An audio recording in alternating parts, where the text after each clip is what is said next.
Fear and Greed Index. Hoje eu vou trazer um pouco mais para você esse índice que ele mede o medo e a ganância dos investidores. Em resumo, pessoal, esse índice ele quer medir o seguinte termômetro, né? Ele quer entender se as pessoas nesse momento estão com medo de investir ou se elas estão propensas a investir. Basicamente, ele vai trazer como é que está o humor das pessoas no investimento. Então, o que acontece, pessoal? Esse índice ele vai de 0 a 100, no qual 0 é o índice de medo extremo e 100 é um índice de ganância extrema, ou seja, as pessoas estão extremamente otimistas. E aí, pessoal, quando a gente entra nessa imagem, a gente vê ali como é que funciona. O medo extremo, ele vai de 0 a 20, isso aqui é um caso de uma recessão profunda, algo assim. O medo moderado, de 21 a 40, quando as pessoas já estão ali numa recessão, alguma coisa assim. Neutralidade, entre 41 a 60, é quando, de fato, o mercado não sabe para onde ele vai caminhar. Ganância moderada, de 61 a 80, ou seja, quando as pessoas já estão começando a ficar mais otimistas, bolsa está subindo, etc. E de 81 a 100, que é quando as pessoas estão muito otimistas, aquela bolsa subindo muito, subindo ali os índices como um todo. E o que eu quero trazer para vocês é como que está nesse momento o índice aqui no Brasil. Esse que é o ponto principal. Quando a gente vê aqui a imagem, a gente vê que está em 30, ou seja, está um medo moderado aqui no Brasil. Nós estamos vindo ali de um cenário no qual tem eleições no radar, guerra, preço do barril do petróleo, entre outros fatores que estão impulsionando bastante uma correção na bolsa brasileira e também no IFIX. Então, basicamente, o que acontece é que nesse momento as pessoas estão um pouco mais avessas ao risco. Então, as pessoas com o CDI numa perspectiva de manutenção, né, de juros mais elevados, façam que as pessoas pretendam sair dos ativos de risco. Então, isso trouxe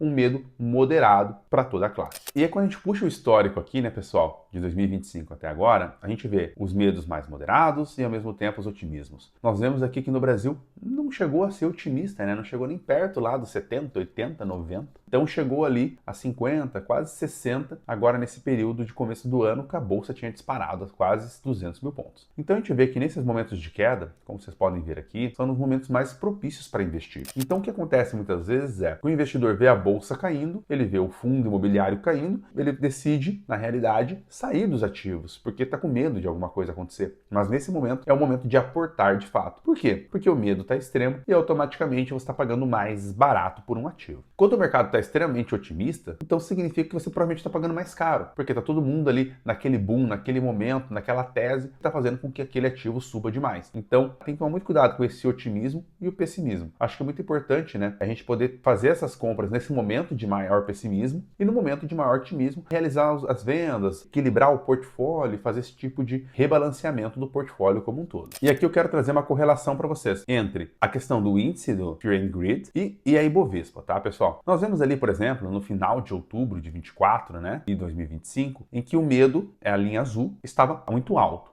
Então estava mais próximo de zero ali, digamos assim. E automaticamente a nossa bolsa também corrigiu junto. Quando o otimismo começou a tomar conta ao longo do ano de 2025, a bolsa foi subindo junto. E olha como ela é uma correlação muito intensa, né? Após julho ali de 25, teve uma nova correção na questão do otimismo, a bolsa veio para baixo junto. Então, ela tem uma correlação muito forte, muito grande ali dentro desses ativos. E quando nós vemos nesse momento aqui agora, junho de 2026, nós vemos que está um pessimismo muito elevado, fazendo com que a bolsa corrigisse. Então, esse é um momento para fazer um bom aporte olhando para esse indicador. E quando nós olhamos num longo prazo, né, pessoal, peguei aqui um horizonte de 10 anos, nós vemos aqui que nesse momento agora, ali no finalzinho de 2026, nós estamos batendo um índice de pessimismo tão elevado quanto foi ali na pandemia, quanto foi em outros momentos também. Então, se você for ver a correlação que existe nesse momento de pessimismo e a correção da bolsa, ele é natural. Só que sempre o momento de pessimismo, ele vem ali carregado na frente por um momento mais otimista. Às vezes ele se perdura um pouco mais, como foi ali no ano de 2022, 21 e 22. Mas depois disso, esse momento ele sai